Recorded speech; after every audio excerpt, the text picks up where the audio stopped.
দর্শক বন্ধুরা, একের পর এক দুর্ঘটনা কিন্তু বেড়েই চলেছে। আমি এই মুহূর্তে অবস্থান করছি পাটুরিয়া ৪ নং ফেরিঘাটে।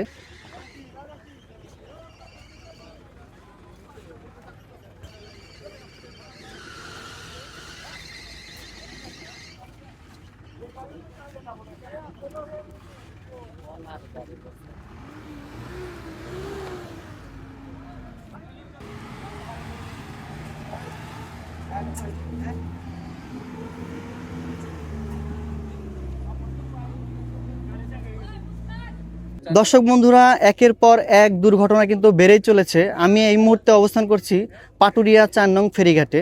দেখুন, এইখানে একটি বড় ট্রাক, কলাবাহী বড় একটি ট্রাক কিন্তু দুর্ঘটনার শিকার। এখানে যারা ছিল তাদের কাছে জানবো যে এই ঘটনাটি কখন ঘটেছে। তার কাছে জানবো যে এই দুর্ঘটনাটা কখন ঘটেছে। এই যে কিছুক্ষণ আগে 5 মিনিট হয়, 5 মিনিট হয় মানে উঠা ধরছিল, তখন ওই ব্রেক ফেল করছে নিচে ব্যাগে দিয়া, আর ব্রেকে চাপ দিয়া খুলতে পারে নাই, তখন এনে গুতা খেয়ে পড়ে গেছে। তো এখানে ড্রাইভার বা হেল্পার বা কারো পান্নাসের। না, আরো কিছু হয় নাই, তো ড্রাইভার ভিতরে ছিল, কোনো কিছু হয় নাই আর কি, ভালো আছে। তো আপনার মতে যে এত ঢাল একটা গাড়ি ওঠা কত কষ্টসাধ্য, এটা কি দেখার জন্য কর্তৃপক্ষ কোন। গাড়ি তো উঠতেছে, ডেলি প্রতিদিন গাড়ি উঠতেছে, ওই গাড়িটা মানে লোড ছিল, বেশি বেশি লোড ছিল, এই জন্য উঠতে পারে নাই।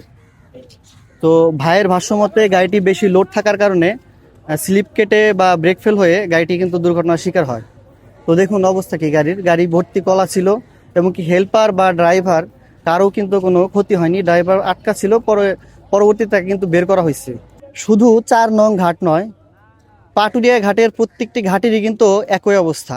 পাটুরিয়া ফেরিঘাটের কর্তৃপক্ষের দৃষ্টি আকর্ষণ করছি যে আপনারা যদি অতি দ্রুত এই ঘাটকে সংস্কার না করেন, তাহলে কিন্তু প্রতিনিয়তই ঘটবে দুর্ঘটনা।